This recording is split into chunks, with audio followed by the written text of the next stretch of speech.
श्री शिवसहस्रनाम स्तोत्रम ध्यानम ध्याये नित्यं महेशं रजतगिरिनिभं चारुचन्द्रावतंसं रत्नाकल्पोज्ज्वलांगं परशुमृगवराभीतिहस्तं प्रसन्नं पद्मासीनं समन्तात् स्तुतममरगणैर्व्याघ्रकृत्यं वसानं विश्वाद्यं विश्वबीजं निखिलभयहरं पञ्चवक्त्रं त्रिनेत्रं वासुदेव उवाच ततः सा प्रयतो भूत्वा मम तात युधिष्ठिर प्राञ्जलिः प्राह विप्रर्षिर्नाम संग्रहमादितः उपमन्युरुवाच ब्रह्म प्रोक्तैर्ऋषिर्प्रोक्तैर्वेदाङ्गसम्भवैः सर्वलोकेषु विख्यातं स्तुत्यं स्तोष्यामि नामभिः महद्भिर्विहितैः सत्यैः सिद्धैः सर्वार्थसाधकैः ऋषिणा तण्डिना भक्त्या कृतैर्वेदकृतात्मना यथोक्तैः साधुभिः ख्यातैर्मुनिभिस्तत्त्वदर्शिभिः प्रवरं प्रथमं स्वर्ग्यं सर्वभूतहितं शुभं श्रुतैः सर्वत्र जगति ब्रह्मलोकावतारितैः सत्यैस्तत्परमं ब्रह्म प्रोक्तं सनातनं वक्षे यदुकुलश्रेष्ठ शृणुष्वावहितो मम वरयैनं भवं देवं भक्तस्त्वं परमेश्वरं तेन ते श्रावयिष्यामि यत् तद् ब्रह्म सनातनं न शक्यं विस्तरात् कृष्णं वक्तुं सर्वस्य केनचित् युक्तेनापि विभूतीनामपि वर्षशतैरपि यस्यादिर्मध्यमन्तं च सुरैरपि न गम्यते कस्तस्य शक्नुयाद् वक्तुं गुणान् कास्नेन माधव किं तु देवस्य महतः संक्षिप्तार्थपदाक्षरं शक्तितश्चरितं वक्ष्ये प्रसादात् तस्य धीमतः अप्राप्य तु ततोऽनुज्ञां न शक्यः स्तोतुमीश्वरः यदा तेनाभ्यनुज्ञातः स्तुतो वै सा तदा मया अनादिनिधनस्याहं जगद्योनेर्महात्मनः नाम्नां कञ्चित् समुद्देशं वक्ष्याम्यव्यक्तयोनिनः वरदस्य वरेण्यस्य विश्वरूपस्य धीमतः शृणु नाम्नां च यं कृष्ण यदुक्तं पद्मयोनिना दशनाम सहस्राणि यान्याः प्रपितामहः तानि निर्मथ्य मनसा दध्नो घृतमिवोद्धृतं गिरेः सारं यथा हेम पुष्पसारं यथा मधु घृतात् सारं यथा मण्डस्तथैतत्सारमुद्धृतं सर्वपापापहमिदं चतुर्वेदसमन्वितं प्रयत्नेनाधिगन्तव्यं धार्यं च प्रयतात्मना माङ्गल्यं पौष्टिकं चैव रक्षोघ्नं पावनं महत् इदं भक्ताय दातव्यं श्रद्धानास्तिकाय च न श्रद्धानरूपाय नास्तिकायाजितात्मने यश्चाभ्यसूयते देवं कारणात्मानमीश्वरं स कृष्ण नरकं याति सह पूर्वैः सहात्मजैः इदं ध्यानमिदं योगमिदं ध्येयमनुत्तमम् इदं जप्यमिदं ज्ञानं रहस्यमिदमुत्तमं यं ज्ञात्वा अन्तकालेऽपि गच्छेत परमां गतिं पवित्रं मङ्गलं मेध्यं कल्याणमिदमुत्तमम् इदं ब्रह्मा पुरा कृत्वा सर्वलोकपितामहः सर्वस्तवानां राजत्वे दिव्यानां समकल्पयत् तदा प्रभृति चैवाय मीश्वरस्य महात्मनः स्तवराज इति ख्यातो जगत्यमरपूजितः ब्रह्मलोकादयं स्वर्गे स्तवराजोऽवतारितः यतस्तण्डिः पुरा प्राप तेन तण्डीकृतोऽभवत् स्वर्गाच्चैवात्र भूर्लोकं तण्डिना ह्यवतारितः सर्वमङ्गलमाङ्गल्यं सर्वपापप्रणाशनं निगदिष्ये महाबाहो स्तवानामुत्तमं स्तवं ब्रह्मणामपि यद् ब्रह्म पराणामपि यत् परं तेजसामपि यत् तेजस् तपसामपि यत् तपः शान्तानामपि यः शान्तो द्युतीनामपि या द्युतिः दान्तानामपि यो दान्तो धीमतामपि या च धीः देवानामपि यो देव ऋषीणामपि यस्त्रसिः यज्ञानामपि यो यज्ञः शिवानामपि यः शिवः रुद्राणामपि यो रुद्रः प्रभवतामपि योगिनामपि यो योगी कारणानां च कारणं यतो लोकाः सम्भवन्ति न भवन्ति यतः पुनः सर्वभूतात्मभूतस्य हरस्यामित तेजसः अष्टोत्तरसहस्रं तु नाम्नां सर्वस्य मे शृणु यच्छ्रुत्वा मनुजव्याघ्र सर्वान् कामान् अवाप्स्यसि स्तोत्रम् स्थिरः स्थाणुः प्रभुर्भीमः प्रवरो वरदो वरः सर्वात्मा सर्वविख्यातः सर्वः सर्वकरो भवः जटी चर्मी शिखण्डी च सर्वाङ्गं सर्वभावनः हरश्च हरिणाक्षश्च सर्वभूतहरः प्रभुः प्रवृत्तिश्च निवृत्तिश्च नियतः शाश्वतो ध्रुवः श्मशानवासी भगवान् खचरो गोचरोर्दनः अभिवाद्यो महाकर्मा तपस्वी भूतभावनः उन्मत्तवेश प्रच्छन्नः सर्वलोकप्रजापतिः महारूपो महाकायो रसरूपो महायशः महात्मा सर्वभूतात्मा विश्वरूपो महाहनुः लोकपालोऽन्तरहितात्मा प्रसादो हयगर्दभिः पवित्रं च महश्चैव नियमो नियमाश्रितः सर्वकर्मा स्वयंभूत आदिरादिकरो निधिः सहस्राक्षो विशालाक्षः सोमो नक्षत्रसाधकः चन्द्रः सूर्यः शनिः केतुर्ग्रहो ग्रहपतिर्वरः अत्रिरर्त्या नमस्कर्ता मृगवाणार्पणो नघः महातपा घोरतपा अदीनो दीनसाधकः संवत्सरकरो मन्त्रः प्रमाणं परमं तपः योगी योज्यो महाबीजो महारेता महाबलः सुवर्णरेताः सर्वज्ञः सुबीजो बीजवाहनः दशबाहुस्त्वनिमिषो नीलकण्ठ उमापतिः विश्वरूपः स्वयं श्रेष्ठो बलवीरो बलो गणः गणकर्ता गणपतिर्दिग्वासाः काम एव च मन्त्रवित् परमो मन्त्रः सर्वभावकरो हरः कमण्डलुधरो धन्वी बाणहस्तः कपालवान् असनी शतघ्नी खड्गी पट्टिसी चायुधी महान् श्रुवहस्तः सुरूपश्च तेजस्तेजस्करो निधिः ऊष्णीसी च सुवक्त्रश्च उदग्रो विनतस्तथा दीर्घश्च हरिकेशश्च सुतीर्थः कृष्ण एव च शृगालरूपः सिद्धार्थो मुण्डः सर्वशुभङ्करः अजश्च बहुरूपश्च गन्धधारी कपर्द्यपि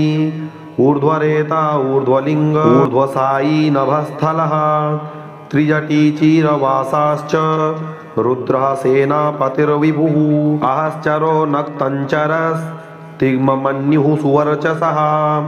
गजः दैत्यः कालो लोकधाता गुणाकरः सिंहशार्दूलरूपश्च आर्द्रचर्माम्बराव्रतः कालयोगी महानादः सर्वकामश्चतुष्पथः निशाचरः प्रेतचारी भूतचारी महेश्वरः बहुभूतो बहुधरः स्वरभानुरमितो गतिः नृत्यप्रियो नित्यनर्तो नर्तकः सर्वलालसः घोरो महातपाः पासो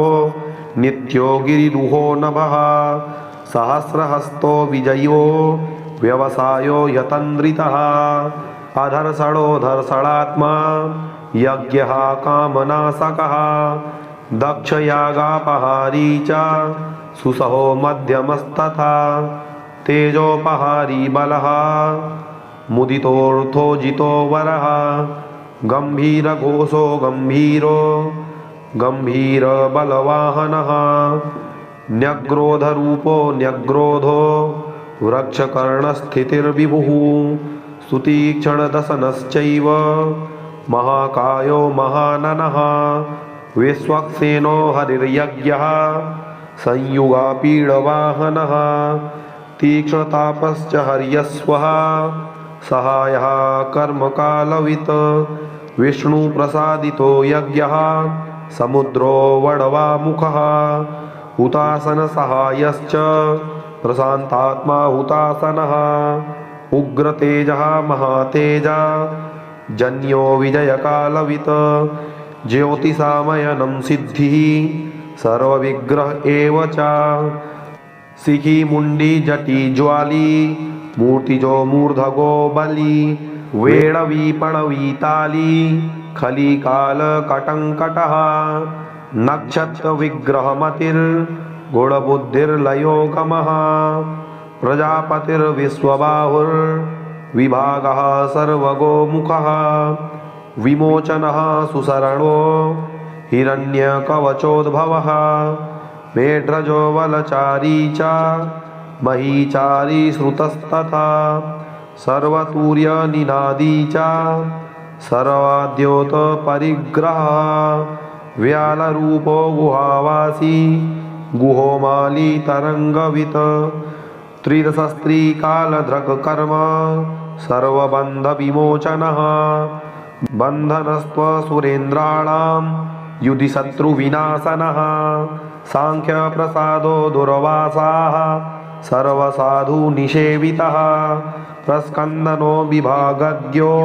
तुल्यो यज्ञविभागवित् सर्ववासः सर्वचारी दुर्वासा वासवोमरः हैमो हेम करो यज्ञः सर्वधारी धरोत्तमः लोहिताक्षो महाक्षश्च विजयाक्षो विशारदः संग्रहो निग्रहकर्ता सर्पचीरनिवासनः मुख्यो मुख्यश्च देहश्च काहलिः सर्वकामदः सर्वकालप्रसादश्च सुबलो बलरूपधृक् सर्वकामवरश्चैव सर्वदः सर्वतोमुखः आकाशनिर्विरूपश्च निपाती ह्यवसः खगः रौद्ररूपो सुरादित्यो बहुरश्मि सुवर्चसी वसुवेगो महावेगो मनोवेगो निशाचरः सर्ववासी स्त्रियावासी उपदेशकरोकरः मुनिरात्मनिरालोकः संभग्नश्च सहस्रदः पक्षी च पक्षरूपश्च अतिदीप्तो विशाम्पतिः उन्मादो मदनः कामो यस्वत्थोऽर्थकरो यशः वामदेवश्च वामश्च प्राग्दक्षिणश्च वामनः सिद्धयोगी महर्षिश्च सिद्धार्थः सिद्धसाधकः भिक्षुश्च भिक्षुरूपश्च विपणो मृदुरव्ययः महासेनो विशाखश्च षष्ठीभागो गवाम्पतिः वज्रहस्तश्च विस्कम्पी चमूस्तम्भन एव च वृत्तावृत्तकरस्थालो मधुर्मधुकलोचनः वाचस्पत्य वाजसनो नित्यमाश्रमपूजितः ब्रह्मचारी लोकचारी सर्वाचारी विचारवित्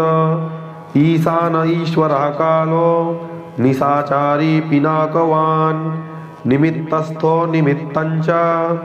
नन्दिर्नन्दिकरो हरिः नन्दीश्वरश्च नन्दी च नन्दनो नन्दिवर्धनः भगहारी निहन्ता च कालो ब्रह्मा पितामहः चतुर्मुखो महालिङ्गश्चारुलिङ्गस्तथैव च लिङ्गाध्यक्षः सुराध्यक्षो योगाध्यक्षो युगावहः बीजाध्यक्षो बीजकर्ता तध्यात्मानुगतो बलः इतिहासः सकल्पश्च गौतमोऽथ निशाचरः दम्भो ह्रदम्भो वैदम्भो वस्यो वसकरः कलिः लोककर्ता पशुपतिर्महाकर्ता ह्यनौषधः अक्षरं परमं ब्रह्म वलवच्छक्र एव च नीतिर्ह्यनीतिः शुद्धात्मा शुद्धो मान्यो गतामतः बहुप्रसादः सुस्वप्नो दर्पणोऽथ त्वमित्रजित् वेदकारो मन्त्रकारो विद्वान् समरमर्दनः महामेघनिवासी च महाघोरो वशीकरः अग्निज्वालो महाज्वालो अतिधूम्रो हुतो हविः व्रसणः शङ्करो नित्यं वर्चस्वी धूमकेतनः नीलस्तथाङ्गलुब्धश्च शोभनो निरवग्रहः स्वस्तिदः स्वस्तिभावश्च भागी भागकरो लघुः उत्सङ्गश्च महाङ्गश्च महागर्भपरायणः कृष्णवर्णः सुवर्णश्च इन्द्रियं सर्वदेहिनां महापादो महाहस्तो महाकायो महायशाः महामूर्धा महामात्रो महानेत्रो निशालयः महान्तको महाकर्णो महोष्ठश्च महाहनुः महानासो महाकम्बुर् महाग्रीवः श्मशानभाक् महावक्षा महोरस्को ह्यन्तरात्मा मृगालयः लम्बनो लम्बितोष्ठश्च महामायः पयोनिधिः महादन्तो महादष्ट्रो महाजिह्वो महामुखः महानको महारोमा महाकोशो महाजटः प्रसन्नश्च प्रसादश्च प्रत्ययो गिरिसाधनः स्नेहनो स्नेहनश्चैव अजितश्च महामुनिः वृक्षाकारो वृक्षकेतु रनरो वायुवाहनः गण्डली मेरुधामा च देवाधिपतिरेव च अथर्वशीर्षः सामास्य ऋक्सहस्रामितेक्षणः यजुः पादभुजो गुह्यः प्रकाशो जङ्गमस्तथा अमोघार्थः प्रसादश्च अभिगम्यः सुदर्शनः उपकारः प्रियः सर्वः कनकः काञ्चनच्छविः नाभिर्नन्दिकरो भावः पुष्करस्थपतिः स्थिरः द्वादशस्त्रासनश्चाद्यो यज्ञो यज्ञसमाहितः नक्तं कलिश्च कालश्च मकरः कालपूजितः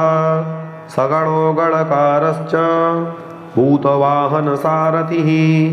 भस्मशयो भस्मगोप्ता भस्मभूतस्तरुर्गणः लोकपालस्तथा लोको महात्मा सर्वपूजितः शुक्लस्त्रिशुक्लः सम्पन्नः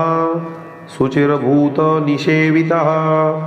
आश्रमस्थः क्रियावस्थो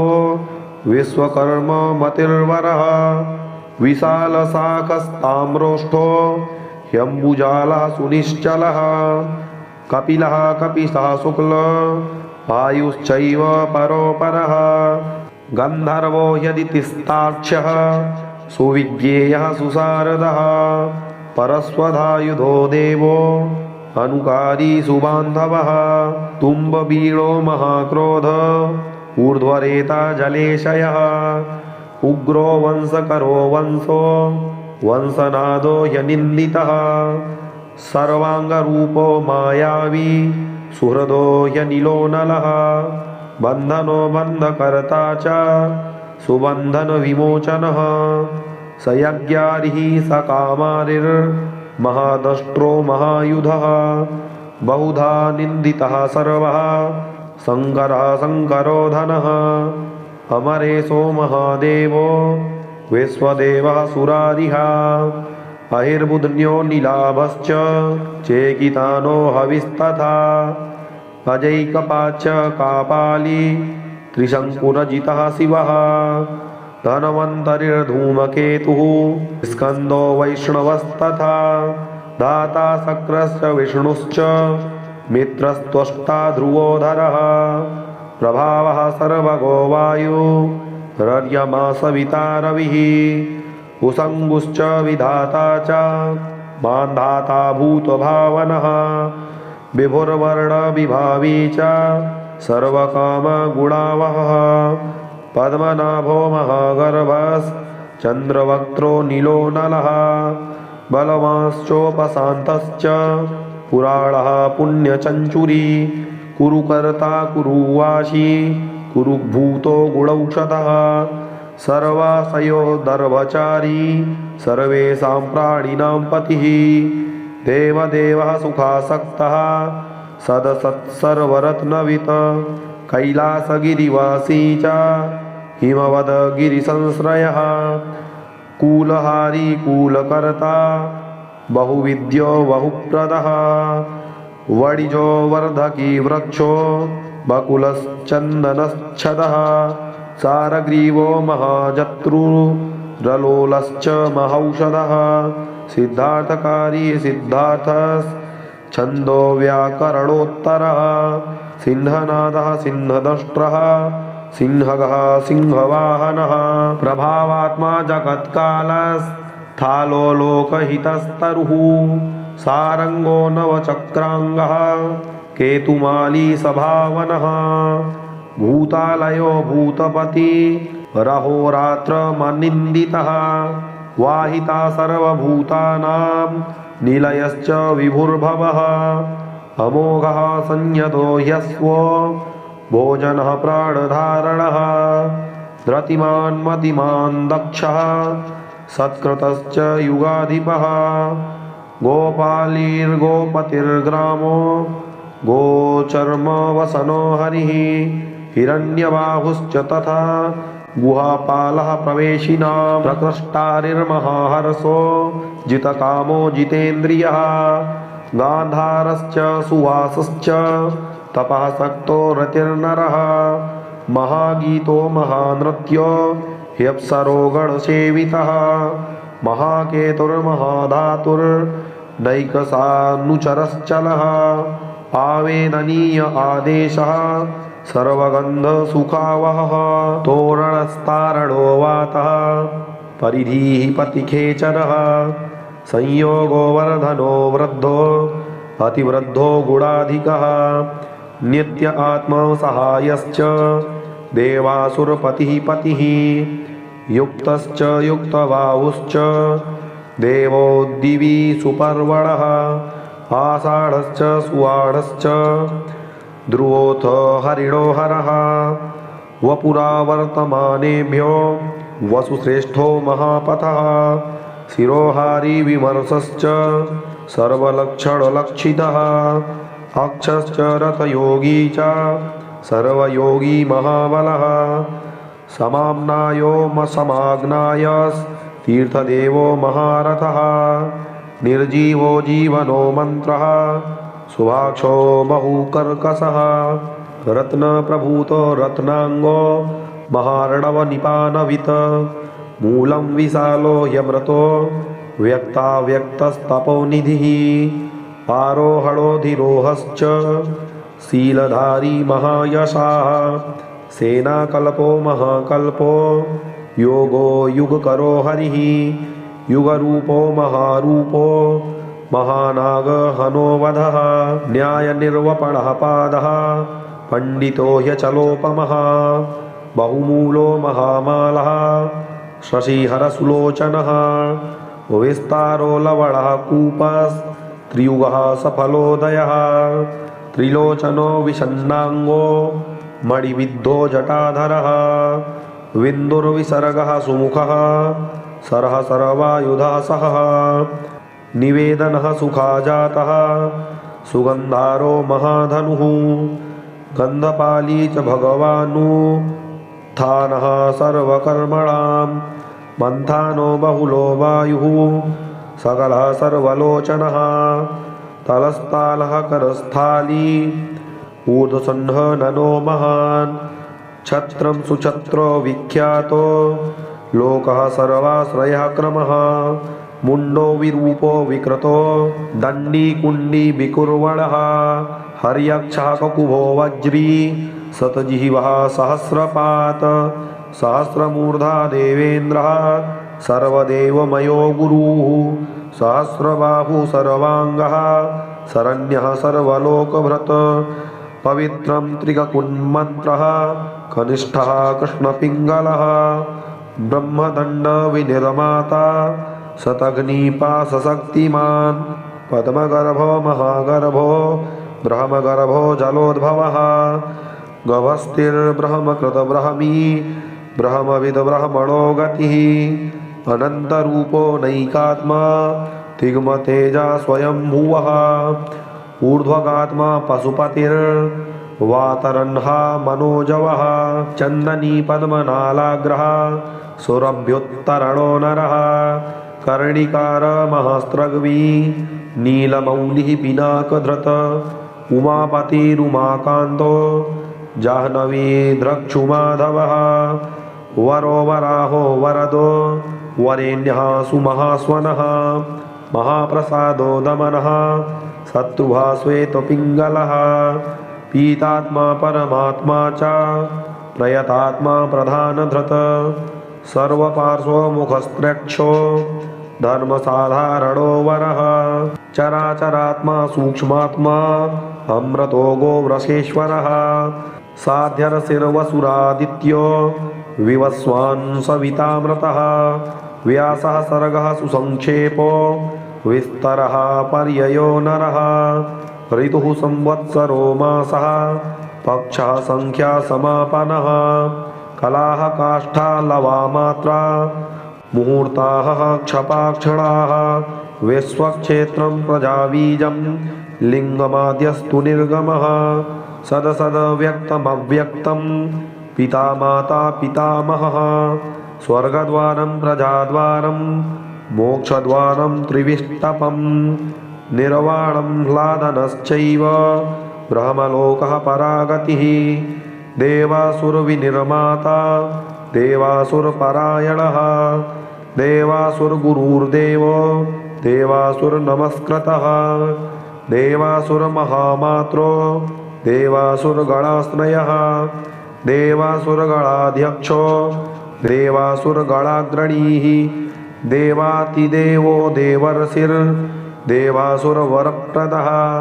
देवासुरेश्वरो विश्वो देवासुरमहेश्वरः सर्वदेवमयोचिन्त्यो देवतात्मात्मसम्भवः उद्भित्त्रिविक्रमो वैद्यो विरजो नीरजोऽमरः ईड्यो हस्तीश्वरो व्याघ्रो देवसिन्धो नरर्षभः विबुधोऽग्रवरः सूक्ष्मः सर्वदेवस्तपोमयः